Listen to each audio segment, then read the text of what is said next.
The cabin filter is located behind the glove box. Open the glove box. Unhook the dampener arm.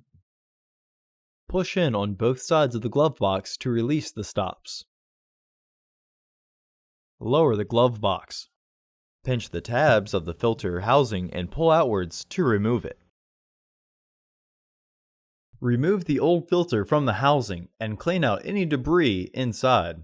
Insert your new filter into the housing, with its airflow indicating arrow pointing down. Reinstall the filter housing door.